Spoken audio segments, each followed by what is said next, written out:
பயப்படாது. தலைப்பு என்ன?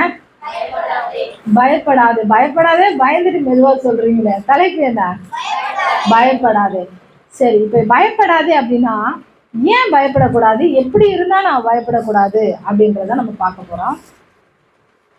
எசேக்கியேல் 2ஆம் அதிகாரம் 1வது வசனம். என்னை நோக்கி, மனுபுத்திரனே, உன் காலூன்றி நில், உன்னுடனே பேசுவேன். ஆமென். அவர் என்றால் எவர்? நம்முடைய கர்த்தராகிய இயேசு தேவன். எல்லாமே என்னது? ஒன்றுதான். ஒரே தேவனை தான் நம்ம வழிபடுறோம். ஹல்லேலூயா. அவர் என்ன சொல்றாரு? என்னை நோக்கி. எல்லாரும் சொல்லுங்க, யாரை நோக்கி? என்னை நோக்கி. என்னை நோக்கியா உங்களை நோக்கியா? என்னை நோக்கி. ஒவ்வொருத்தரையும் நோக்கி கர்த்தர் என்ன சொல்றாரு? பாருங்க சிஸ்டர். அவர் என்னை நோக்கி, மனுபுத்திரனே, உன் காலூன்றி நில், உன்னுடனே பேசுவேன் என்றார். ஆமென். எசேக்கியேல பார்த்து அவர் சொல்றாரு, மனுபுத்திரனே, உன் கால் ஊன்றி நில், உன்னோடு கூட நான் பேசுவேன். ஆமென்.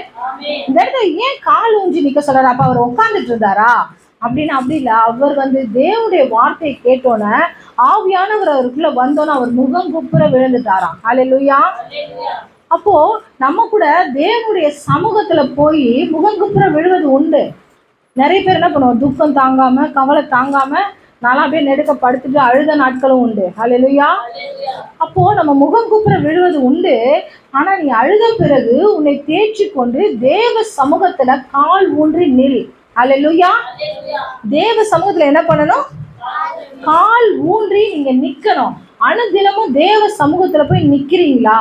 உங்களை குற்றப்படுத்துவதற்காக நான் கேட்கல, உங்களை சரி செய்து கொள்வதற்காக நான் இதை சொல்றேன். தேவ சமூகத்துல போய் நீங்க கால் ஊன்றி நிக்கலைன்னா அவருடைய ஆவியானவர் எப்படி உங்களுக்குள்ள வர முடியும்? அவருடைய ஆவியானவர் எப்படி உங்களுக்கு காரியங்களை நடப்பிக்க முடியும்? ஹல்லேலூயா. நான் பேசுறது புரியுதுங்களா? அப்போ அனுதினமும் தேவ சமூகத்துல போய் கால் ஊன்றி நில். அவர் அப்பதான் உங்களோடு கூட பேசுவார். சில பேர் சொல்லுவாங்க, கடவுள் என் மனசுல இருக்கிறாருங்க. மனசுல இருக்க அது போதும். நிறைய பேர் சொல்லி பார்த்துருப்பீங்கல்ல, மனசுல இருந்தா போதுமா? அவர் சமூகத்துல போய் நிக்க வேண்டாமா? பேச வேண்டாமா?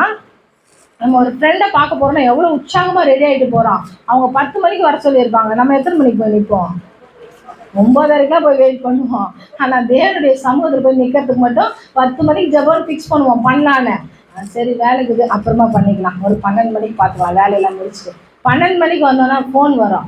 சரி, ஃபோன் பேசிட்டு அப்புறமா பார்த்துக்கலாம். அப்புறம் பார்த்தா பசி வரும், சாப்பிடுவோம். ஹல்லேலூயா. யாராவது வீட்டுக்கு வருவாங்க. இப்படியே தான் தேவனுடைய சமூகத்துல போய் காலூன்றி நிக்கிறதுக்கு மாத்திரம் அநேக நம்ம என்ன சொல்ற காரணங்களை சொல்றோம். அப்போ தேவனுடைய சமூகத்துல போய் நிக்காம அப்படி அவர் எப்படி உங்ககிட்ட பேச முடியும்? ஒரு ஃப்ரெண்டை பார்க்க போறோம், பிடிச்சவங்களை நம்ம பார்க்க போறோம் அப்படின்னா எவ்வளவு முன்பதாக நம்ம போய் நிக்கிறோம் இல்ல? செய்திகளை கேட்டிருப்பீங்க. ஆனா இந்த கடைசி நாள்ல கர்த்தர் உங்களுக்கு கொடுக்குற இந்த எச்சரிப்பின் வார்த்தையை கேட்டு நீங்க மனம் திரும்புங்க. பிரசங்கம் ஒருவேளை கடினமா இருந்தாலும் கர்த்தர் உங்களை என்ன பண்ணுவாரு? எதுக்காக கடினப்படுத்துறாங்க தெரியலையா? கர்த்தர் தான் நேசிக்கிற பிள்ளைகளை தான் சிட்சிக்கிறார். ஹல்லேலூயா.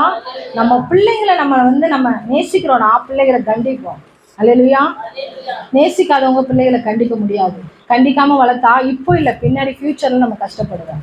ஆனா இப்போ கண்டிச்சு வளர்த்தோம் அப்படின்னா நம்ம என்ன பண்ணுவோம்? பின்னாடி அந்த பிள்ளை நிமித்தம் சந்தோஷப்படுவோம். அது போலதான் கர்த்தர் யாரை நேசிக்கிறாரோ அவங்கள எல்லாம் சிட்சிக்கிறார். ஹல்லேலூயா. சிட்சிக்கிறதுனா என்ன சொல்றது? கடிந்து கொள்றது. தேவனுடைய வார்த்தை புறப்பட்டு வரும்போது இருதயத்துல அதை கேட்டு, ஐயோ ஆண்டவர் என்ன இப்படி சொல்லிட்டாரு, நான் இனி சபைக்கு வரமாட்டேன், என்ன இப்படி சொல்லிட்டாரு, நான் இனிமே என்ன பண்ண மாட்டேன், என்ன பண்ண ப்ரேயர்லாம் பண்ண மாட்டேன். எனக்கு மனசு கஷ்டமா இருந்தா அப்படியே ஒரு பாட்டு கேட்டா சரியா போச்சு. இயேசுவை காட்டு பாட்டு கேட்டாங்கன்னா என்ன பாட்டு கேட்டா என்ன? அப்படித்தானே நம்மளுடைய எண்ணங்கள். ஹல்லேலூயா. அப்படி கிடையாது. தேவ சமூகத்துல போய் என்ன பண்ணணும்? கால் ஊன்றி நிக்கணும். அவரை பார்க்க போலன்னா அவர் எப்படி பேச முடியும்? ஒரு ஃப்ரெண்டு கூட நம்ம ரொம்ப நாளா பேசல, திடீர்னு எதிரில் பார்க்குறோம், நல்லா முன்பு போல க்ளோஸா பேசுவோமா? இல்லை, சில டைம் மூஞ்சி திருப்பிட்டு போயிடுவோம். சில டைம் என்ன பண்ணுவோம்? எப்படி இருக்கீங்க, ஹாய் ஹலோ ஹவாரி, முடிஞ்சு போச்சு.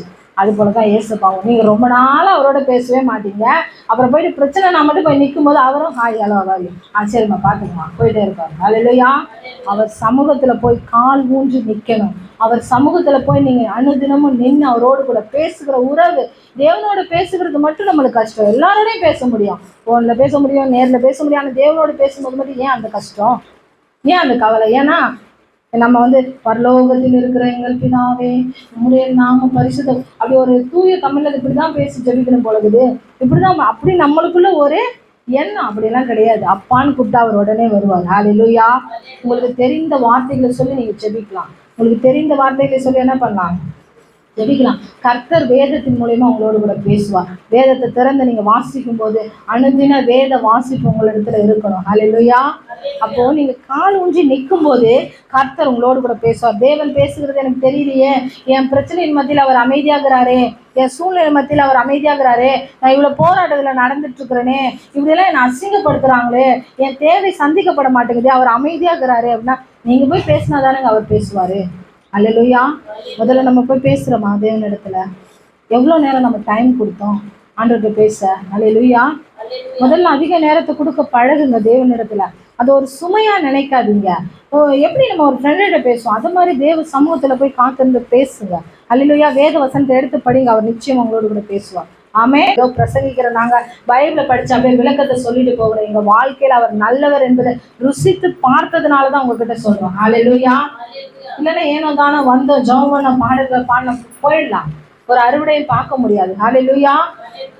அப்போ நாங்க ருசித்து பார்த்தோம். சங்கீதத்துல சொல்லப்பட்டிருக்குது 34:8 சங்கீதத்துல சொல்லப்பட்டிருக்குது, அவர் நல்லவர் என்பதை ருசித்து பாருங்க.